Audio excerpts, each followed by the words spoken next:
All right, what up, team? Welcome to what will be one of the last gaming videos for a while. I figured I'd give you guys at least an update to my Lightning Conduit build so you guys can play it for your 3.27 League starter. Fortunately enough, nothing has really changed about the build. It is still unbelievably strong. In fact, I would say it got above this patch given the Bloodline Ascendancies because although we will lose 50% free golem effect, which is kind of whatever, it's like pretty negligible across the board. I think it equates to like maybe a couple of percent worth of damage or that sort of thing. We will get it back in the sense we'll get 50% wrath effect from the Bloodline Ascendancy. At least that's the one I'm looking at right now. And maybe if something else comes up, we'll have another option. But overall, I'd say we're getting buffed this patch from that power boost. And yeah, the build still is going to absolutely fucking slap. For those of you who are still sullied and tarnished who have not played this build, I will give you a brief overview. Lightning Conduit Elementalist, in my opinion, is one of the best builds in the game by far. It comes online unbelievably early. You get Lightning Conduit at level 28, and it's a breeze from there on. It is a 2-button build for a while. I'll get to that in a second. But overall, how it scales unbelievably well. One of the really nice things about this build is that it's very versatile. If you would like to get very tanky, you can. If you would like to get very glass and do an ass ton of damage, you can do that as well. It has very solid clear, as you can see. It will do extremely well in breach. I did all my ubers on this. This is a day 2 T17 farmer. You can easily do that, no problem. Overall, it's just a fantastic all-rounder. It does get very durable. You can make this shit extremely tanky. I like to do like a mid-level of tankiness, but if you go for max block, you do a couple other things which are included in the PvP. Like you can get some really solid defensive numbers as well. It's just in general an extremely solid build, and it's probably my favorite build of all time next to, of course, Juggernaut fucking Earthshatter, which is actual crack. The build scales unbelievably well. You can do 99% of content. Like I said, Ubers are a meme. The only thing you can't really do is Valdos and Rogue Exiles, although I think Rogue Exiles are dead, but you still weren't able to do that, you know, the level of difficulty that something like a Trickster, Ephemeral Itch, dog shit was able to do, not even close. But for the majority of content, yeah, it's no problem. The one thing I will say is that if you are looking to do SSF or hardcore, I would recommend not this. Unfortunately for hardcore, a lot of your defensives are conditional, which in softcore is like a giant who gives a fuck. But in hardcore might not be good enough. And then in terms of SSF, the issue is that we rely on a lot of uniques in this build,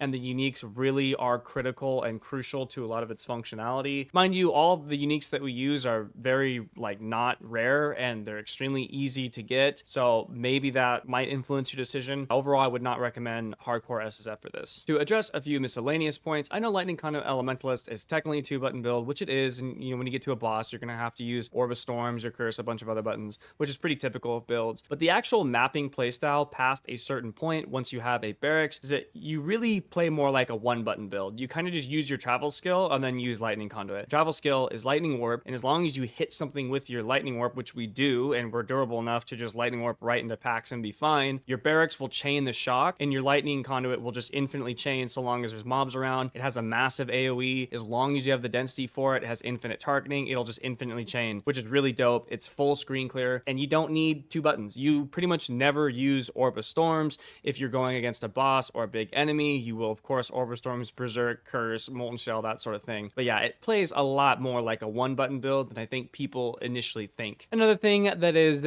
dope about Lightning Conduit is that it's cheap as fuck because no one plays this shit, and it also has very linear scaling, which if you have ever played a build where Mage Wielder was the only thing that matters, you know exactly what I'm talking about. Armor Stacker is a really good example of this, where yeah, you can spend 200, 300 div on gear, but you can also spend 200-300 div on a Mage Blood, and the latter will feel 9,000 times better than the fucking former, and you're just gonna have to eat shit and save up. You don't have to do this. This is the exact opposite of that. Again, extremely linear scaling. It feels really good when you invest in it. There's a lot of small, minor upgrades that will all amalgamate to this massive upgrade over time, and you'll start to just feel really good. Again, when I say that like damage comes out of your ass, it really does. It comes out of fucking nowhere in this build, which is nice. But all right, enough of that dog shit gameplay and yip yapping about who gives a fuck. Get me to the POB, baby. Oh, my dearest POB. Why, look at the numbers and see the gameplay and observe how it feels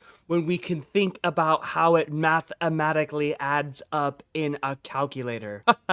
The good news here is that all this shit is the same if you played it from last league. This is actually, I believe, the finality of my character from last league. I don't think I have anything in here that has the mercs or anything like that. I didn't go with the merc. This is all pretty accurate and straightforward. Fortunately, I put a lot of effort in this last league, and this is all up to date, and I made sure it all works well together. You have all the skill trees that you'll need, you'll have all the items, you have all your gem setups, that sort of thing. We have pretty much everything that we could ask for. In the notes are incredibly detailed. Once again, I give like a general idea of how to do the campaign. As I said, it's really not optimized at all. I go over a ton of the things that I learned. I know all of this is up to date. I went through and read it like a million fucking times. A lot of this stuff will not actually be in the POB because unfortunately it will not let me copy all of it. So I have attached a Google Doc that will have, I believe, starting from like general build progression and down. So that will cover all of this. But yeah, all of this is up to date. This should have everything that you need. One of the things I always say is that you should not play a build if the build maker is not fucking playing it themselves. Not because the build could be bait or what have you, but because you lose out on a ton of resources that you would have had otherwise. So you lose out on a consistent stream to join, you lose out on update videos, a place to ask questions, subtle optimizations that are made over time from the build maker themselves. You lose out on all of that. And I think that's a pretty nasty resource to not have. And I will be straight up with you. I will not be streaming this league. I don't even know if I'll be playing it. This is really just so people have something to work off of. I will let you know that my 3.26 stuff is all pretty relevant still. It's all accurate. Nothing really changed. So hopefully there's some tidbits of information in there. Maybe if I see enough questions or something, I'll make another update video or something like that. But yeah, as of right now, I don't even know if I'll be playing. So bear that in mind if you do decide to play this. But all right, team, I believe that is all she wrote for this one. If you like this video and you want to see more PoE content,